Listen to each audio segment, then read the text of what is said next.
nuclear fusion. So nuclear fusion is, I already told you that when two lighter nuclei combine to form a heavier nuclei, it releases a large amount of energy is called nuclear fusion. So that mass number is less than 20. That type of element is called lighter nuclei. So two lighter nuclei combine to form a heavier nuclei that releases a large amount of energy is called nuclear fusion. That nuclear fusion reaction does not take place in ordinary temperature. It needs very high temperature because there is a repulsive force acting between the two lighter nuclei. To overcome that, we need a very high temperature. The temperature is up to 10 to the power of 7 Kelvin. We are not able to produce that much of temperature in the Earth. So, by using that nuclear bomb, atom bomb. So, initially that atom bomb is made to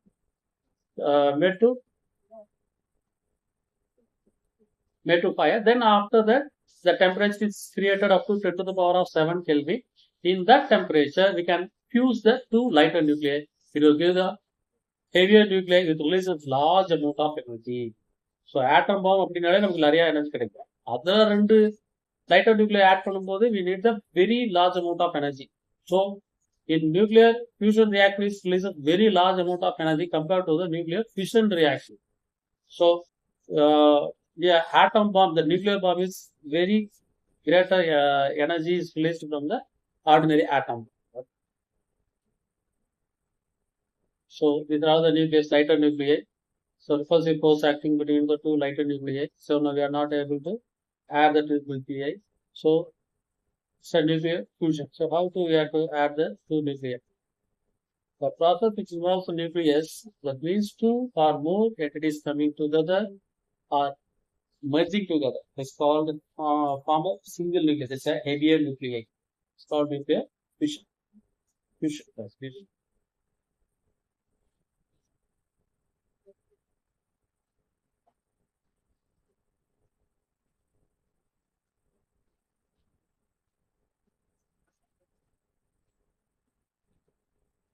So you can take the two atoms comment, take on the heavier nucleus. So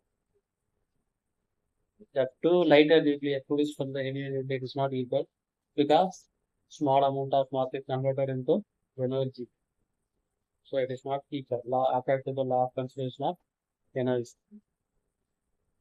The hydrogen nuclei fuse together and produces the deuterium. So see that one protium, another one protium produces the deuterium. Deuterium is reacted to the protium, again it produces tritium. So two tritium is produces one helium plus again two protium. So it is a proton-proton cycle. It is called the proton-proton cycle. This proton-proton cycle occurs in the sun and on all the stars, not only sun, all the stars. So this releases a large amount of energy. That's why the sun is continuously emitting the energy.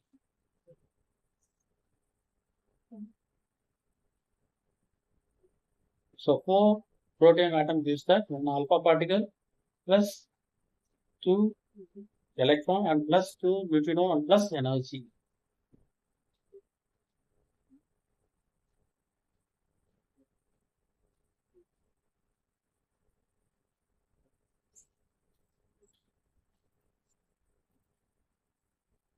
The large amount of energy produced by the nuclear fusion reaction. The energy of the stars. So nuclear fusion reaction is the reason for the energy radiated from the all the stars. The temperature is up to 10 to the power of 7 Kelvin. Already it is in the stars. So continuously it's emitting the energy. So in thermonuclear fusion is takes place in all the stars. So here hydrogen into helium. In some stars pure helium into heavier element. So due to that, how that how the stars are emitting that light. The fundamental reason is in early stage stars produce. For example, you can take the sun. Initially, it is a one spherical shaped mass, and it contains large number of clouds, dust clouds. Then, due to gravitational force, the dusts are attracted by the mass. Then, due to the friction, it has a high temperature. It starts to explode. So the hydrogen is converted into helium, helium is converted into hydrogen. So large amount of helium is available in the material. So continuously emitting the large amount of heat energy. So the sun interior temperature is 1.5 10 to the power 7 Kelvin. And sun is converting that 6 to 10 to the power of 11 kilogram of hydrogen in the helium. So it has a very large amount of hydrogen and the helium element in the sun. So already it completes that 5 billion years and it has the another 5 billion years, that sun. After that, it will become all the fuels will get over. So எல்லாமே தீர்ந்து போச்சு அப்படியே என்ன பண்ணும் அப்படின்னா it will become a red giant. Then helium will fuse the become a fog. Then finally it will expand great in size. Then finally it will burst. That's called a black hole. Okay. So this is a proton-proton cycle. That only I will show that in an animation. So it will that proton-proton cycle. It releases the 27 mega electron volt for each and every reaction. Okay. Then elementary particles. So last topic for you, elementary particles. I already told you that before 1930 or before 1930 to 60, we consider that elementary particles of an atom is electron, proton, and neutron. But it is not a fundamental particle. That electron is the particle. That other two things, neutron and proton, is not a fundamental particle. It's made up of elementary particles. So elementary particles means that is called quarks. That was discovered by Civik and in 1968 quarks were discovered experimentally in Stanford Linear Accelerator Center, USA. So quarks has the 6 types. One is the up, down, charm, stage, top, and bottom. All the 6 types, and it has the fractional charge. So, for example, charge of quark is plus 2/3 charge, and down quark is minus 1/3 e. This is down, and this is up quark. So up and down is there. See, depending on the up and down quarks, neutron has the 1 up, 2 down. Then proton has the 1 down, 2 up quarks are there. So it is not a fundamental particle because that fundamental particle, neutron and the proton, is made up of elementary particles. So it's made up of quarks. Okay. So the study in elementary particles is a very large area. Still we are not able to find the structure of an atom. So in elementary particles we have a very large area to do in the research. Okay. So 20 Nobel Prizes were awarded in that field. So next thing is fundamental force of nature. So what is fundamental force? 4 fundamental forces are there.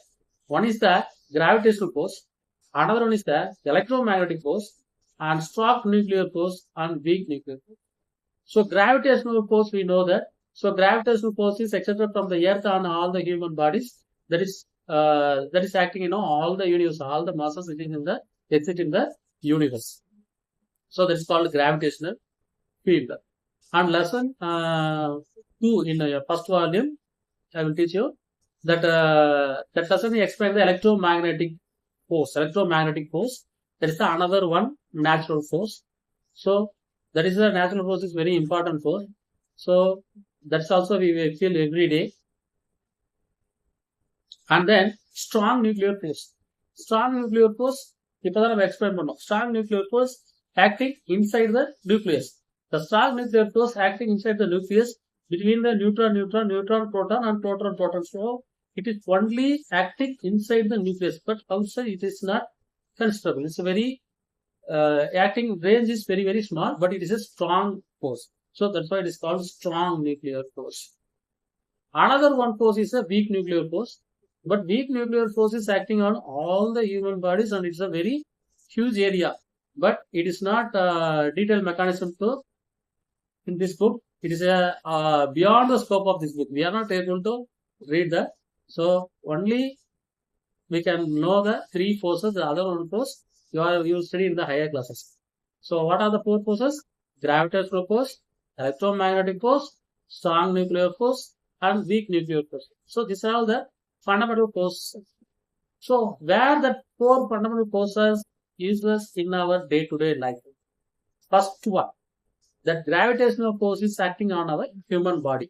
Due to that, we are able to attracted towards the earth, and we are able to walk.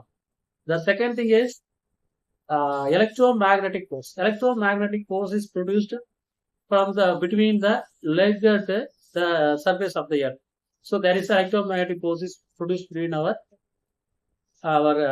leg surface of the earth surface. That is used for standing on the surface of the earth. Next thing is strong nuclear force. So in our human body and all the things is made up of atom. So strong nuclear force is holding the nucleus very tightly. That's why we are all in a stable. The next thing is weak nuclear force. The weak nuclear force is emitted from the sun and it comes from the outer surface. All the forces are passing through our body and it plays a very vital role in our day-to-day life. Okay, so during nuclear fusion reaction, that sun is emitting a large amount of weak nuclear